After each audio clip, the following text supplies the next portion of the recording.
Ah non Lucas, il est hors de question que je t'emmène à l'Aquasplash. C'est la 3e fois ce mois-ci, ça suffit. Bonjour monsieur, il se trouve que j'y vais moi à l'Aquasplash. On fait du covoiturage? Ok, mais je conduis alors.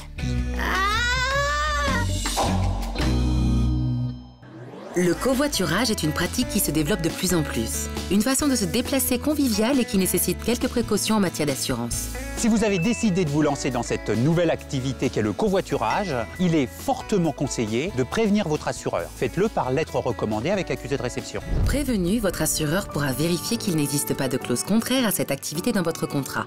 Par exemple, si vous voulez faire du covoiturage avec vos collègues de travail, il vérifiera qu'il n'y a pas une clause qui exclut les trajets domicile-lieu de travail. Certains modes de covoiturage envisagent le prêt de volant. Il faut alors vérifier avec son assureur qu'il n'existe pas de clause de conduite exclusive. Effectivement, certains contrats prévoient que pour certaines garanties ne sont couverts que les chauffeurs, les conducteurs prévus expressément dans le contrat, nommément cités dans le contrat. Attention, sachez qu'en cas d'accident responsable, le malus sera supporté par le souscripteur du contrat. Quoi qu'il en soit, et même si le prêt de volant n'est pas exclu de votre contrat, sachez que c'est vous qui subirez le malus en cas d'accident responsable, alors que c'est un conducteur occasionnel qui est au volant.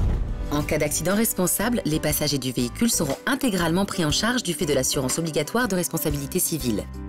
En revanche, pour le conducteur, qu'il soit occasionnel ou pas d'ailleurs, doit figurer une clause qui prévoit que ces dommages corporels seront pris en charge. Enfin, s'agissant des dommages subis par votre véhicule, ils seront pris en compte en fonction des responsabilités et des garanties figurant dans votre contrat. Si vous pensez prêter le volant de votre voiture, prévenez votre assureur par lettre recommandée. En cas d'accident, le malus sera supporté par le souscripteur du contrat d'assurance. Enfin, vérifiez qu'une clause du contrat est prévue pour les dommages corporels du conducteur occasionnel. Mais t'as tout cassé ma